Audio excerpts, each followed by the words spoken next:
사랑하는 여러분, 오늘 이 시간을 통해 여러분의 마음에 하나님의 깊은 평안이 함께하기를 먼저 기도합니다. 이 이야기가 여러분의 영혼에 작은 울림을 준다면 구독과 좋아요를 통해 하나님의 선한 뜻을 널리 알리는 일에 동참해 주시기를 부탁드립니다. 여러분의 작은 손길이 모여 세상을 바꾸는 큰 물결이 될 줄 믿습니다. 오늘 우리는 조금은 무겁지만 그리스도인으로서 반드시 생각해봐야 할 주제를 이야기하려 합니다. 바로 우리가 발딛고 사는 이 땅, 하나님께서 손수 지으시고 보시기에 좋았더라 말씀하셨던 이 아름다운 창조 세계에 대한 이야기입니다. 지금 이 순간 하나님의 창조 세계가 깊이 신음하고 있습니다. 무책임한 탐욕과 끝없는 소비지상주의, 쓰고 버리는 일회용 문화 속에서 우리가 사는 이 소중한 지구가 상처 입고 있습니다. 한 도시의 어느 그리스도인 활동가는 삭막한 콘크리트 도시에서 아주 특별한 일을 시작했습니다. 그는 지난 25년간 깨진 콘크리트 틈새를 비집고 흙을 채워 공동체 텃밭을 일구었습니다. 그는 말합니다. 차가운 콘크리트 위에서 음식을 키울 때마다 저는 마치 기적을 보는 것 같습니다. 이것은 거룩한 노동이었습니다. 빗물을 모으고 지렁이로 퇴비를 만들고 사용한 싱크대 물로 화장실 물을 내리는 등 그와 이웃들은 이 땅 위에서 책임감 있는 삶을 살기 위해 할 수 있는 모든 것을 시도했습니다. 우리 한국인들에게도 이야기는 낯설지 않습니다. 한강의 기적이라 불리는 급격한 산업화 속에서 우리는 잿빛 도시의 편리함을 얻었지만 한편으로는 푸르렀던 자연과 공동체의 가치를 잃어버렸습니다. 어느덧 우리에게도 한 젊은이가 이 동네에서는 샐러드를 사는 것보다 총을 구하는 게 더 쉬워요 라고 말했던 그 활동가의 도시처럼 생명을 키우는 것보다 파괴하는 것이 더 쉬운 현실이 다가오고 있는 것은 아닐까요? 하지만 개인의 노력만으로는 충분하지 않다는 것을 우리는 알고 있습니다. 성경이 말하는 정사와 권세들, 즉 생명과 창조 세계를 파괴하는 거대한 시스템의 힘에 맞서야 할 때입니다. 성경의 이야기는 한 정원에서 시작됩니다. 바로 에덴동 산이죠. 그러나 흥미롭게도 성경의 마지막은 정원으로 돌아가는 이야기가 아닙니다. 오히려 그 정원의 비전을 도시 안으로 가져오는 이야기로 끝을 맺습니다. 요한계시록에 나타난 마지막 이미지 중 하나는 새 예루살렘이라는 거룩한 도성입니다. 하나님께서 꿈꾸시는 이상적인 도시의 모습이죠. 그 도시에는 생명수의 강이 흐르고 생명나무가 무성하게 자라납니다. 놀랍게도 그 도시의 성문은 결코 닫히는 법이 없습니다. 모든 이가 환영받고 두려움 없이 살아갈 수 있는 곳입니다. 성경은 정원에서 시작하여 생명이 다시 살아난 도시의 비전으로 끝나는 것입니다. 바로 그 순간 새 예루살렘이 임할 때 성경은 바벨론이 무너진다고 말합니다. 바벨론은 제국의 상징입니다. 착취와 탐욕, 소비주의로 세워진 거대한 시스템을 의미하죠. 그런데 바벨론이 무너질 때 두 가지 다른 반응이 나타납니다. 첫 번째는 땅의 왕들과 상인들의 반응입니다. 그들은 바벨론을 통해 부를 축적했던 자들입니다.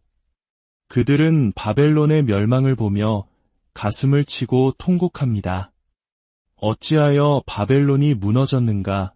하지만 또 다른 반응이 있습니다. 하늘의 천사들은 바벨론이 무너지는 것을 보며 기뻐하고 찬양합니다. 왜냐하면 제국의 몰락이 곧 이 땅에 새 예루살렘이 번성할 새로운 가능성을 열어주기 때문입니다. 오늘 우리에게 던져지는 질문은 이것입니다. 우리는 바벨론이 무너질 때 제국의 상인들과 함께 통곡할 것입니까? 아니면 천사들과 함께 기뻐할 것입니까? 너무나 오랫동안 우리 그리스도인들은 창조 세계를 돌보는 일에 걸림돌이 되어 왔습니다. 매주 창조주를 예배하는 우리가 마땅히 이 땅의 가장 위대한 보호자가 되어야 함에도 불구하고 현실은 그렇지 못했습니다. 그 이유 중 하나는 우리의 신학이 잘못되었기 때문입니다. 이 세상을 변화시키는 것이 아니라 그저 이 세상으로부터 탈출하려는 신학에 머물렀기 때문입니다. 어떤 이들은 말합니다. 너무 천국만 바라보다가 정작 이 땅에서는 아무런 선한 영향력을 미치지 못한다. 우리는 죽음 이후의 생명만을 약속하는 동안 세상 사람들은 죽기 전에 제대로 된 삶을 살 수 있는가? 라고 묻고 있습니다. 우리 주님 예수님께서는 입을 여실 때마다 하나님의 나라에 대해 말씀하셨습니다. 그러나 그 나라는 단순히 우리가 이 세상을 떠나서 가는 곳이 아니었습니다. 주님은 우리에게 뜻이 하늘에서 이루어진 것 같이 땅에서도 이루어지이다 라고 기도하라고 가르치셨습니다. 그렇습니다. 사랑하는 여러분, 우리의 신앙은 죽어서 천국에 가는 것만이 아닙니다. 우리가 살아있는 동안 이 땅에 천국을 이루어가는 것입니다. 삭막한 콘크리트 도시 한복판에 에덴의 비전을 심는 것입니다. 어떤 목사는 자신이 큰 SUV 트럭을 모는 것에 아무런 죄책감을 느끼지 못한다고 말했습니다. 오히려 그것이 세상의 종말을 앞당기고 예수님의 재림을 재촉하는 일이라고 생각했기 때문입니다. 이것이야말로 얼마나 끔찍하고 왜곡된 신학입니까? 이 땅이 파괴되는 것을 방관하는 것이 어찌 주님의 재림을 앞당기는 일이 될 수 있겠습니까? 성경이 말하는 세상의 마지막은 파괴하는 불이 아니라 모든 것을 정결하게 하는 정련하는 불입니다. 하나님은 이 세상을 파괴하는 것이 아니라 구속하고 새롭게 하시는 분입니다. 하나님은 흙으로 우리를 빚으시고 생기를 불어넣으셨습니다. 오리너구리, 콧불소와 같은 신비로운 생명체를 만드셨습니다. 밤하늘을 수놓는 반딧불이의 작은 불빛 하나에도 하나님의 위대한 창조 섭리가 담겨 있습니다. 지금 그 모든 것이 위기에 처해 있습니다. 이러한 때에 우리에게는 거룩한 저항이 필요합니다. 프랑스의 사상가 자크 엘릴은 이렇게 말했습니다. 그리스도인이 그저 법을 잘 지키고 현상 유지를 옹호하는 평범한 사람이어야 한다는 생각을 도대체 어디서 얻었는가? 역사를 돌아보면 진정한 그리스도인들은 거룩한 문제아들이었습니다. 그들은 세상이 돌아가는 방식을 그대로 받아들이기를 거부하고 하나님이 꿈꾸시는 세상을 건설하기 위해 저항했던 사람들입니다. 성경 전체는 거룩한 저항의 이야기로 가득합니다. 모세의 탄생 자체가 파라오의 죽음의 정책에 대한 저항이었습니다. 다니엘은 사자굴에 던져졌고 사드락, 메삭, 아벳느고는 불타는 용광로에 들어갔습니다. 예레미야는 감옥에 갇혔고 세례 요한은 목이 베었습니다. 우리 주 예수님 또한 십자가에 못 박히셨습니다. 초대 교회 성도들은 가이사가 아니라 예수가 주님이다 라고 선포했기 때문에 세상의 권력과 충돌해야 했습니다. 이는 마치 일제강점기 시절 신사참배를 거부했던 주기철 목사님이나 군부 독재에 맞서 민주주의와 인권을 외쳤던 수많은 신앙의 선배들을 떠올리게 합니다. 그들은 불의한 법에 순응하는 대신 하나님의 법에 순종하는 길을 택했습니다. 마틴 루터 킹 목사는 이렇게 말했습니다. 신호등과 교통법규는 좋은 것입니다. 하지만 어딘가에 큰 불이 났을 때 소방차는 생명을 구하기 위해 빨간불을 뚫고 달려가야만 합니다. 지금 우리 세상에 불이 났습니다. 기후 위기와 불평등, 폭력의 불길이 타오르고 있습니다.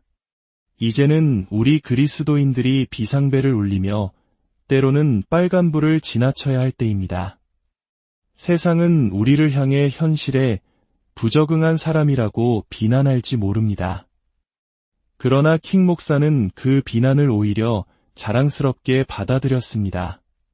그는 말했습니다. 우리는 불의에 너무나 잘 적응해버린 세상에 살고 있습니다.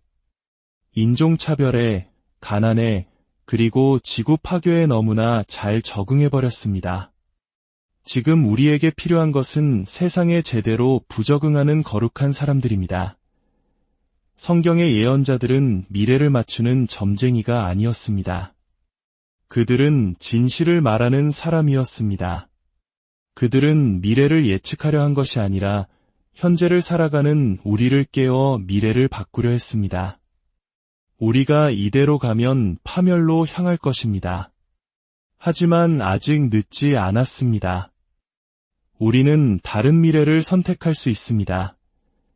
라고 외쳤던 것입니다. 사랑하는 여러분, 이제 우리 차례입니다.